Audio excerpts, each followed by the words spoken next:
Мы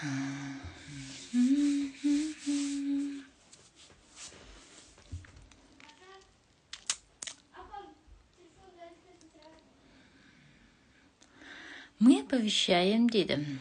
Вашим подписчикам қайырлы кеш. Даусым естіліп тұр ма, бейнем көрініп тұр ма? Даусыңыз естіліп, бейнеңіз көрініп, барлығы жақсы десеңіз, кері байланыс бере салыңыз. Бүгін жоспарсыз, аяқ асты деген сияқты бір кешкі эфирге шығуға шешім қабылдадым.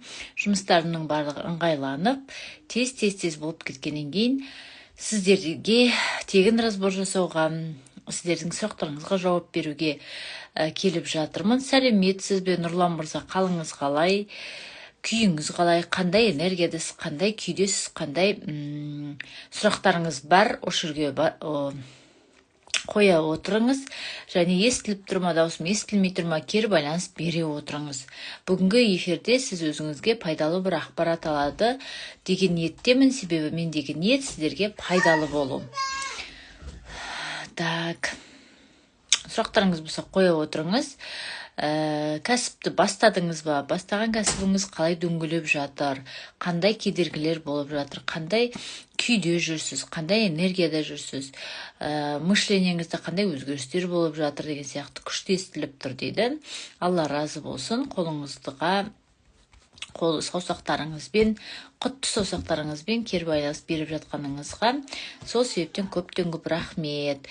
Қосылып жатқан қыздар, қош келдіңіздер. Қалдарыңыз қалай? Сұрақтарыңыз болса қоя отырыңыздар. Бүгін сіздермен аяқ асты керемет бір эфир өткізуге ниетті болып отырмын. Барлық жұмыстарымды аяқтап, бір берекелі уақыт тауып алдым. Жалпысы бүгін сіздерге мен эфирде орталықта шығуым керек еді, бірақ кейбір шаруаларымнан болып ол жаққа бару мүмкіндігі шықпай қалды. Сол себептен үйден эфирге шығып отырмын. Сұрақтарыңыз болса қоя отырыңыздар. Қандай күйдесіздер, қандай шешімге келіп жатырсыздар, кім ересек позицияға көшіп өмірімді өзгертемін деген үлкен шешімдер, қадамдар жасап жатыр, кім өзін тыңдап жатыр, сол туралы осы жерге жаза отырыңыздар. Кімде қандай сұрақ бар? Так, Айка ханым, қалыңыз қалай, қандай күйдесіз, қандай шешімге келдіңіз, білем деген позицияда жүрсіз ба, біліп тұрғанымен бұны мен шеше алмаймын ғой деген мойындау позициясыз ба, өзіңізді бақылау позициясыз ба, жоқ бала позициясында болып, тәкаппарлануменен адам кейде тәкаппарлықпенен де өзінің жолын жауып алатын туралы біраз ақпарат беріп кеткім келеді. Тәкаппарлану деген ол мен білемін. Мен барлығын білемін. Қазіргі ақпараттық шум заманда біз көп дүниені білеміз. Білу ол білім емес, білу ол білімді бойдан өткізіп нәтиже шығару. Сол себептен егер де сіздердің өмірлеріңізде келесі бір деңгейге өте алмай жатсаңыз, көп дүниені біліп тұрсыз, бірақ қалай жасарыңызды білмей жатсаңыз, демек сізде менмендік, эго көтеріліп кетуі де мүмкін. Эго дегеніміз әркез ол семіртіп тұрады адамды. Мен білемін, онсыз да мамандарға жүгінбей де біздің қазақ халқы өмір сүрген деген сияқты неше түрлі бір дұрыс емес ойларменен көп жылдар, көп уақыттарын жоғалтып, сол бір қайтадан өзінің басқан граблин қайтадан басып, шекесін көгертіп жатқан адамдарды өте жиі көріп жатырмыз. Сол себептен лайктарыңызды баса отырыңыздар, жүрекшелеріңізді. Ақпарат ұнап жатыр ма, қандай ойда отырсыздар, сол туралы жаза отырыңыздар. Яғни көп адамның кіруіне септіктеріңізді тегізіп, бұл тикток сияқты емес қой да. Инстаграмның ең бір жаманы тиктоктан кішкене өзгешелеу. Мен әбден тиктокқа үйреніп қалыппын, бірақ тиктокты үйде шыға алмаймын. Себебі үйде тиктокта шықсақ, бала шаға улап-шулап, менің эфирімнің жабылып қалуына алып келетін болғандықтан, ол жерде өте тыныштықта отырып, сіздерменен сұхбаттаса аламыз. Сұрақтарыңызды қоя отырыңыздар. кімде қандай сұрақ бар, эфирге қосылғым келеді, эфирде бір разбор алғым келеді деген адамдар бар болатын болса, қонақ болып келулеріңізге болады. Бір жерде тоқтап тұрмын, алдыңғы қарай жүруге не істепімді білмей шаршадым, өміріме өзгеріс кіргізгім келеді. Сіздегі ниет өте жақсы, өміріме өзгеріс кіргізгім келеді. Бұл сіздің қалауыңыз, ниетіңіз және қалауыңыз. Бірақ өмірге өзгеріс кіргізу үшін адам өзінің түпкі санасындағы программасына өзгеріс кіргізу керек. Яғни сол сізді басқарып тұрған түп санадағы программаға өзгеріс кіргізбейінше, сіздің өміріңіз сол бір бұрынғы қайталанған сценарийді қайталап кетуі де мүмкін да. Сол себептен сіздегі ниет күшті, сол ниетке сай әрекетке көшу керек. Яғни бала қалайды ғой, бала состояниясындағы адам, мен қалаймын, кәмпит жегім келеді, бала киім кигім келеді, далаға шыққым келеді деп қалайды бала. Ал ересек позициядағы адам, мен қалаймын және соған жету үшін не істеуім керек, қандай әрекетке көшуім керек деген өзіне ашық сұрақ қою керек. Әрекет болған жерде, міндетті түрде сіздің сол бір өміріңізді өзгерткім келеді деген ниетіңізге сай, соған жауап келеді, соған нәтиже келе бастайды деген сияқты. Сол себептен ересек болып жауапкершілікті мойынға алу ең маңызды дүние. Және де өз-өзіңізге білімге қаражат сала білу. Яғни өзіңіздің біліміңізден аямау, яғни өзіңізді өзіңіз жарылқап үйрену керек та.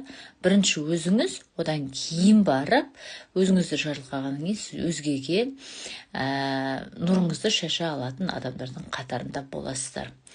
Түсінік келді ма, түсіне алдыңыз ба, кері байланыс бере отырыңыз.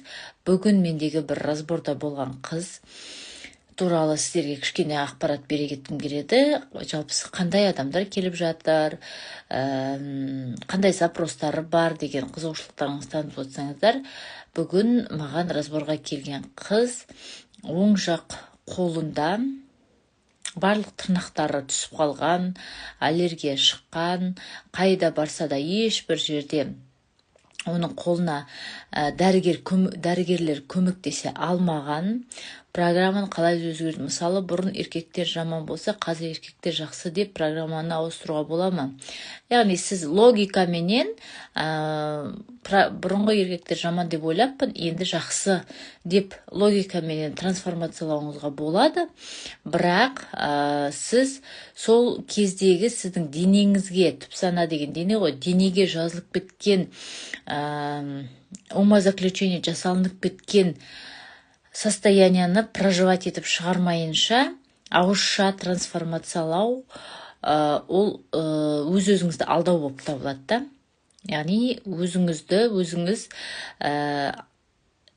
логикамен жасалынады. Ал проработка жұмыстары, расстановка жұмыстары олар адамның денесіндегі, яғни түп санасындағы сезімдерді трансформациялайды. Сіздің сөзіңіз ауысқанменен сезіміңіз ауыспайды да. Сол себептен сезімді ауыстыру керек. Сол кездегі сол сезіммен бірге жазылып кеткен умозаключение жасалынған программаны тауып, соны өшіру керек. Арнайы техникасымен өшіріледі. Өшкеннен кейін барып, ол трансформацияланады. Яғни оң қолында ешкім көмектесе алмаған дәрігерлер, соныменен маған келді. Келген кезде бірден әкесіменен қарым-қатынастың дұрыс емес екендігіне дөп сұрақ қойылды. Келген запросын өзі айтпайынша мен білдім не үшін келгенін, себебі яғни реализацияға түсе алмай жүр, өзін реализовать ете алмай, өзінің ісін бастай алмайды. Бір істің шебері, керемет адвокат, бірақ та сол істі бастау үшін ішкі состояниясы дұрыс емес та, реніші бар, өкпесі бар. Яғни ол істі бастасам, менде ресурс жоқ дейді да. Мен не ресурсныймын, соны түсінем дейді да. Сол себептен мен оны бастауға қорқам. Яғни өзінің әке жағынан әкесін құнсыздандырған, әке жағындағы әулетті кішірейтіп жіберген. Әкені қабылдамаған, әке ол үшін бір дұрыс емес адам болып тұр. Ал әке туралы ойы дұрыс болмаған кезде адамның, әкені қабылдай алмаған кезде, әке ол өзінің қаны, қанға қарсы шығу деген, өзінің бойындағы өтіп жатқан қанға қарсы шығу, ол өз-өзіңе қарсы шығу, өзің табиғатыңды қабылдамау деген сөз. Сол себептен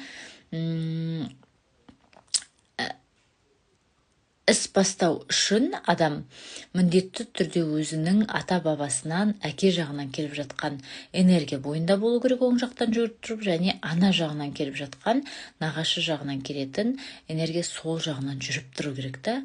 Ал ол жүрмей қалады қай кезде? Адам сол әкені құнсыздандырған кезде, әке туралы дұрыс емес ойда болған кезде, ананы сынаған кезде, анаға ана болып кеткен кезде, өзінің бала екенін ұмытып, оларды оқытып, үйретіп, өзінің орнында болмай қалған кезде иерархия бұзылып кетеді.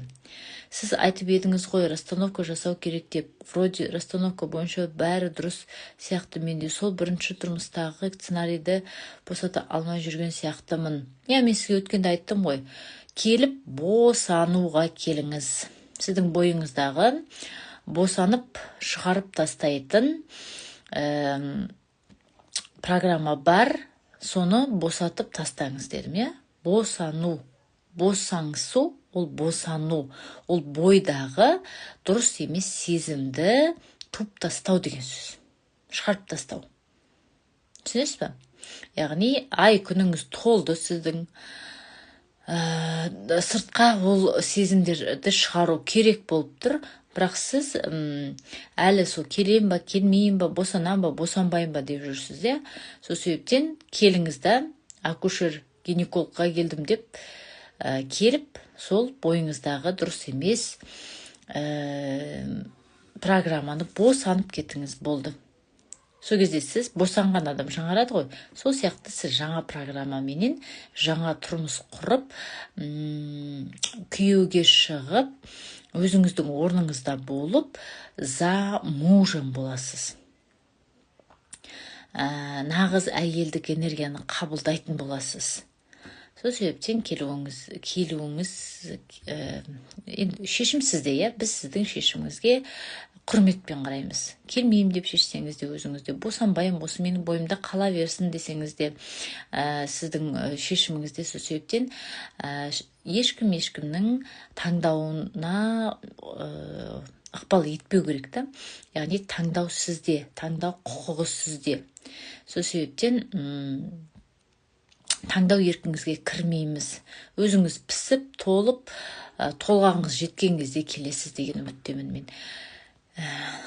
Так, достар, кіріп жатқан достар, қош келдіңіздер. Сұрақтарыңыз болса қоя отырыңыздар. Араларыңызда тегін разбор алып қалайыншы деген адамдар бар болатын болса, жаза отырыңыздар. Жалпысы бүгінгі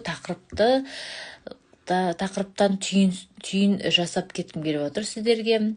Қалайсыз дейді. Өте тамашамын, өте керемет. Бүгін керемет бір күндердің бірі, я, білесіздер, бүгін сол себептен энергиям өте тасып отыр, энергиям бар, сол энергиям сіздермен кішігірім бөлісейінші деп аяқ астынан бүгін эфирге кірдім. Сұрағыңыз болса қоя отырыңыз, қандай запросыңыз бар, табысыңызды еселей алмай жүрсіз бе, проявлениеға шыға алмай жүрсіз бе, кәсібіңізді масштабтай алмай жатырсыз ба, эксперт болсаңыз өзіңіздің услугаларыңызды сата алмай жүрсіз ба, яғни қандай запроста жүрсіз, сол запросыңыз туралы осы жерге жазсаңыз да болады, немесе қонақ болып келгім келеді сізге. Менде осындай запрос бар, соныға бір кішігірім талдау алғым келеді эфирде десеңіз, қосу белгісінің үстіне басып, маған қонақ болып келсеңіз де болады. Егер де қонақ болғым келіп отыр, менде осындай запрос тұр, бір сұрақ тұр, осының шешімін таба алмай жүрмін деп жатсаңыз, сізді эфирге қосамын. 9:20-ға дейін эфирде отырамын. Сол бір эфирді уақытын пайдаланып қосылып саңыз болады. Яғни бүгінгі эфирде мен сіздерге нені жеткізгім келеді, нені түсінгендеріңізді қалап жатырмын. Ол адам өзіменен жұмыс жасамайынша, өзін толық танымайынша, өзінің тамырларын қабылдамайынша, өзінің ішіндегі реніш өкпесін шығармайынша, өзінің ата-анасын ұлықтап жүректің төріне Алладан кейін қоймайынша, сіздерде өмірлеріңізде сынақтар мен кедергілер өте көп болып кездесе береді. Және де реализацияға түсу, проявленияға шығу, кәсібіңізді масштабтау, табысыңызды еселеу деген өте қиынға түседі. Сол себептен өздеріңіздің ішкі состоянияларыңызбен жұмыс жасаңыздар. Ішкі состояниемен жұмыс жасау бұл сіздердің состоянияларына, өзіңіз қалаған состоянияны табуға алып келеді. Яғни установкаларыңызбен жұмыс жасаңыздар.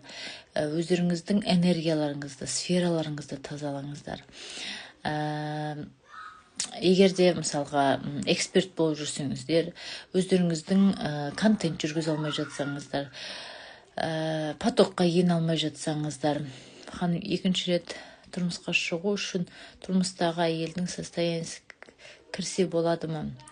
Бейбіткүл ханым, екінші рет тұрмысқа шығу үшін тұрмыстағы әйелдің состояниясына кіруге болады ма? Енді визуализация жасаңыз. Визуализация жасап көріңіз. Бәлкім сіздің денеңіз сене бастайды да, бақытты тұрмыстағы нағыз әйел болып жүрген кезеңіңіз болып кетуді әбден мүмкін. Сол себептен ешқашан ешкімге армандауды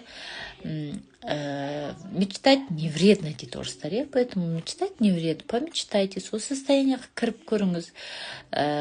Яғни ол плюс болмаса минусқа шығармайды.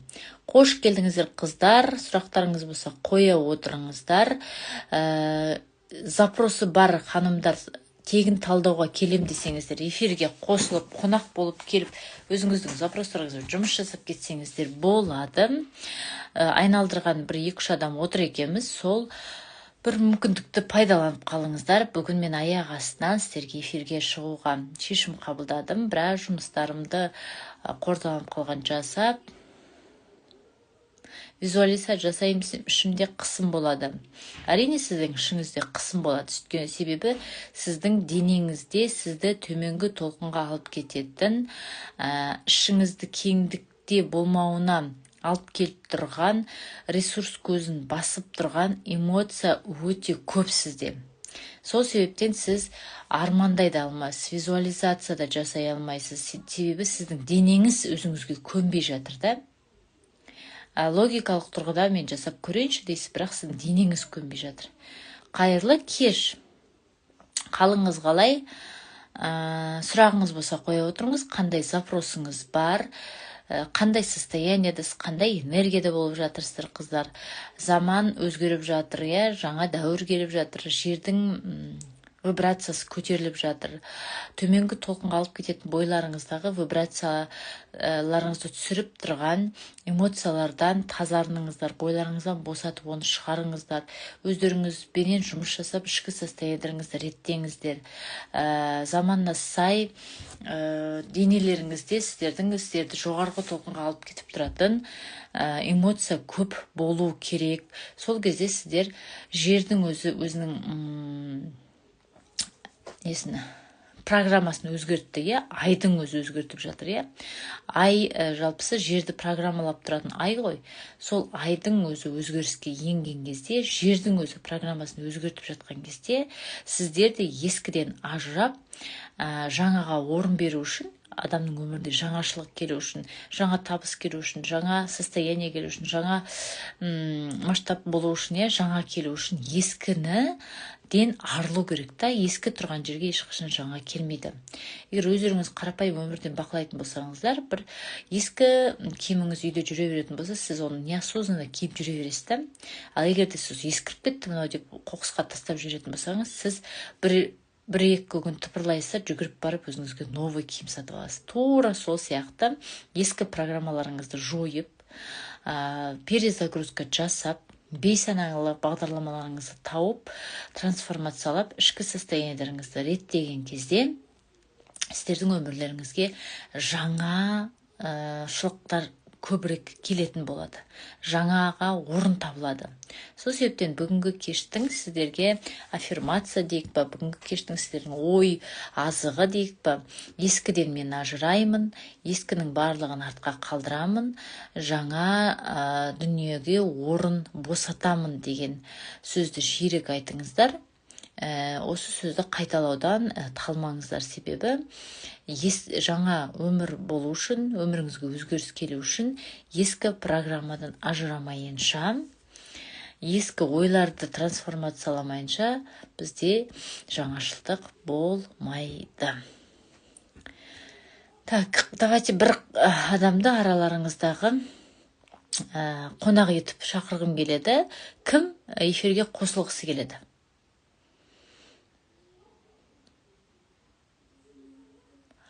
Боташ Раеваева, так, есіміңізді дұрыс оқымасам кешірім сұраймын.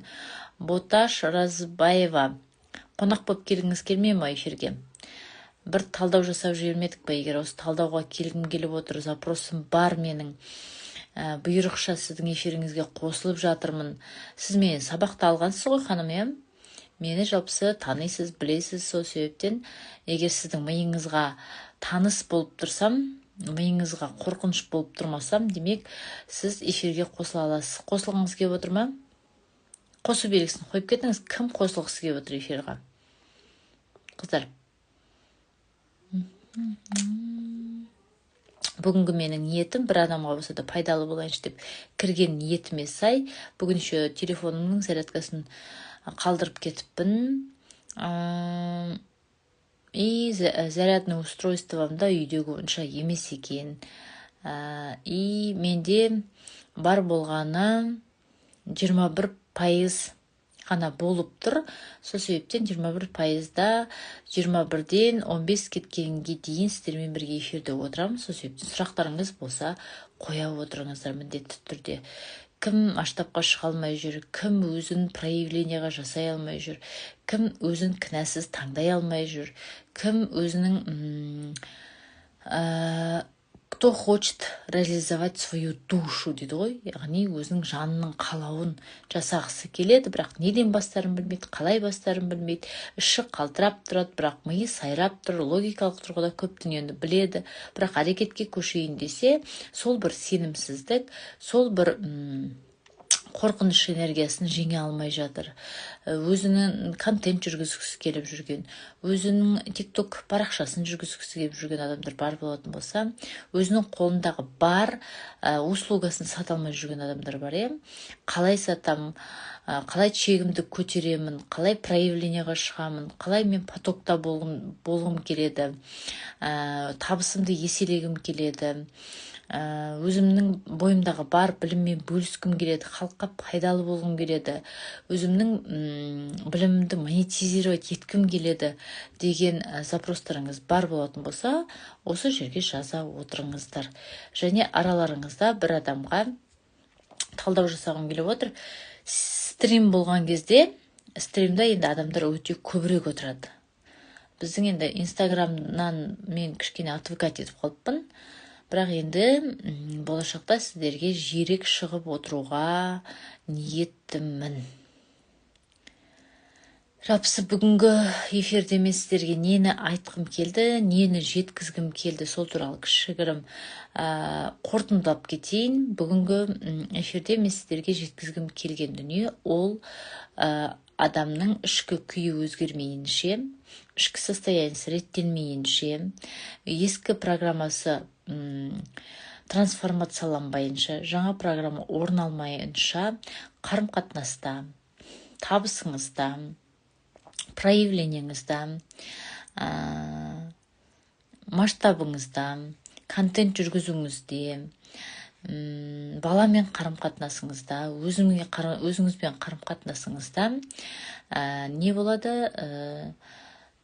Дұрыс емес дүниелерді көп кездестіретін болады. Сол себептен адам өзінің ескі программасын перезагрузать етуге болатын заман туындады. Сол себептен егер де мен өзімнің ішкі состояниемді өзгерткім келеді, серпілгім келеді, жеңілде еркін болғым келеді, қалаған табысымды тапқым келеді, өзімнің сүйікті ісіммен айналысқым келеді, деген сияқты неше түрлі запростарыңыз бар болатын болса, кез келген запросты шеше алатындай керемет менде сопровождение болып жатыр. Сол сопровождениеге келсеңіздер болады, диагностика келсеңіздер болады, мендегі услуга разборға келсеңіздер болады. Ішкі күйді қалай өзгерту, мысалы бір нәрсе болады деп емес, уже болып қойған сияқты жасау керек па дейді. Жоқ, бір нәрсе болып қойды деп жасауға емес, ішкі күйді өзгерту деген ол сіздің жүрек көзіңіздің ашылуы, жүрегіңіздің тыныш болуы, өзіңізді өзіңіз толық түсінуіңіз, осознать етіп, көп дүниені осознавать етуіңіз, энергияңыздың өзгеруі, мышлениеңіздің өзгеруі. Яғни бұл үлкен жұмыс, бірақ үлкен жұмыс болса да, өзінің жемісін өте жақсы беретін жұмыс.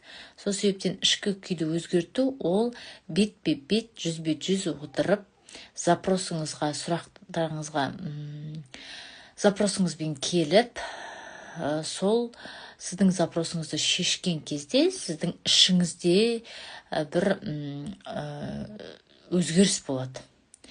Және сіздің ойлау жүйеңіз өзгеріп кетеді, мышлениеңіз, ойыңыз өзгереді. Және сіздің энергияңыз мүлдем басқа энергиядағы адам. Сфераңыз тазарады.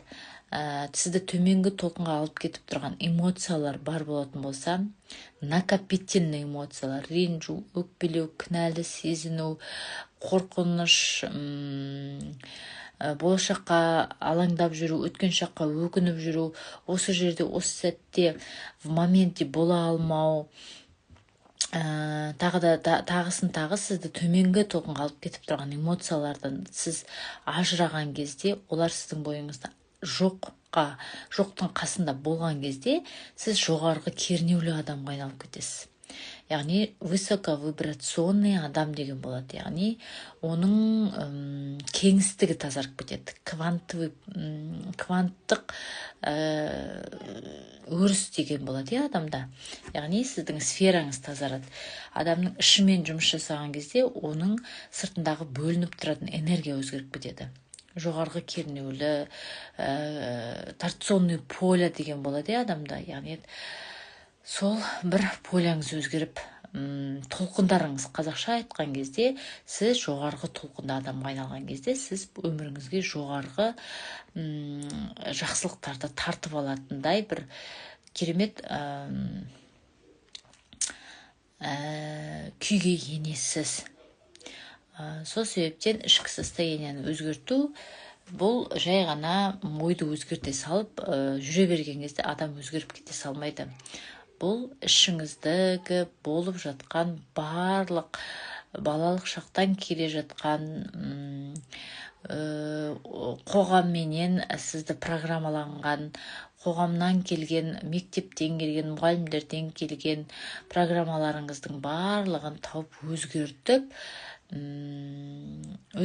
Яғни өздеріңіз білесіздер, мен кванттық поляда жұмыс жасаймын. Менің поляма келген кезде сіздерде яғни проработка тек қана сөзбен емес, сонымен қатар энергиямен де қосылып жүріп жатады. Түсінікті ма? Кім түсіне алды? Кімге түсінік келді? Яғни сізде бір кішкентай блоктарыңыздың өзі үлкен мақсаттарыңызға жеткізбей тұру мүмкін. Диагностика бағасы қанша болады? Диагностика бағасы менде 45 мың теңге тұрады. Жалпы негізгі бағасы 90 мың теңге, бірақ қазір осы ай бойы менде 45 мың теңге болады. сізбен 2 сағат жұмыс жүргізіледі. 2 сағаттың ішінде сіз өзіңіз көп деген дүниелерді түсініп қайтасыз, немен жұмыс жасау керек екенін біліп қайтасыз. Бір сөзбен айтқанда, дәрігердің алдына келген кезде сізге толық организміңізге диагностика жасап береді ғой. Сіз сосын арғаты емделу керек па, керек емес па шешімді сіз қабылдайсыз. Тура сол сияқты өзіңіздің жан дүниеңізге қатысты диагностикадан өтесіз. Өткеннен кейін қай жеріңізде, қандай программаны өзгерту керек екенін, қандай запростармен жұмыс жасау керек екендігіне сізге ой түйесіз да, арғата шешімді сіз қабылдайсыз. Арғата мен жұмыс жасайын ба, бұлармен жоқ па дегенді. Сол себептен диагностика деген осы. Майра дейді, қош келдіңіз. Сұрақтарыңыз болса қоя отырыңыздар. Сәлеметсіз бе? Қалыңыз қалай? Қандай запросыңыз бар? Эфирге қосылып, өзімнің запросымды эфирде қойғым келеді, масштабқа шыға алмай жүрмін, проявление жасай алмай жүрмін, қолымдағы бар услугамды сата алмай жатырмын, бір орында тоқтап қалдым, энергиям түсіп кетті, выгорать ете беремін, қандай кез келген табысымды еселегім келеді, қандай запрос бар, осы жерге өзіңіздің құтты саусақтарыңызбен жаза отырыңыздар. Разбор, проработка, диагностика, терапия қайсы пайдалы, қайсы нәтижеге шығарады? Негізі проработка жақсы нәтижеге шығарады. Разбор деген, сіз жай келіп разбор, диагностика, разбор алып кетесіз. Ал проработка дегенде сіз бір запросыңызбен келесіз да, сол запроспен жұмыс жасап қайтасыз. Проработка деген ол түпсанамен жұмыс, бейсаналы бағдарламаларыңызды тауып трансформациялау. Яғни бір запроспен келесіз, сол запросыңызға проработка жұмысы жүргізіледі. Ал диагностика дегенімізді өзіңіз жаңа жоғарыда айтқандай, сіздің өзгеруіңіз үшін немен жұмыс жасау керек, қандай программаларыңыз бар, қандай убежденияларыңыз бар, қандай блоктарыңыз бар, нені өзгерту керек екендігі туралы нақты сізге сызылып, айтылып, түсіндіріліп беріледі. Сізге, яғни осознанность, яғни осознанно будете саналы түрде осознавать етесіз. Түсіндіре алдым ба? Так, кім эфирге қосылғысы келіп отыр? Давайте плюс белгісін қалдырып кетіңіздер. Қосылам деген қыздарды эфирге қосайын. Менде 2 емес 5 минут уақыт қалды. Зарядкам отырып кетті. Қосам деген қыздар қосылыңыздар. Осы жерге келіп өздеріңіздің сұрақтарыңызға жауап алып қайтсаңыздар болады. Тегіннен тегін. Сол себептен келемін, қосыламын, осындай запросым бар. Чегімді көтере алмай жүрмін, выгорать ете беремін, бастаған ісімді аяғына жеткізе алмаймын, проявлениеға шыға алмаймын, өзімнің продуктымды сата алмаймын, неден бастарымды білмеймін, бір орында тоқтап қалдым, өз-өзіме сене алмай қалдым, өз-өзімді қолдай алмайтын күйдемін, өз-өзімді жігерлендіре алмаймын, жүрегім қалшылдап тұрады, логикам қатты жұмыс жасайды, мимен ғана өмір сүріп жатырмын, жүрек деген батыл емес, ми мені басқарады, бірақ мен миымды өзім басқарғым келеді.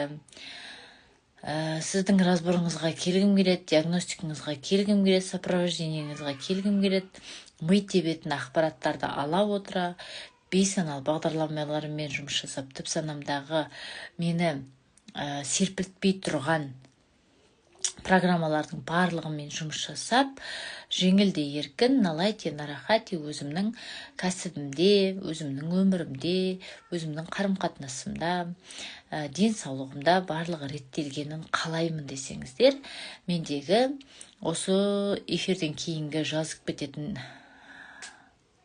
кететін телефонға хабарласыңыздар. 8771-830-44-35.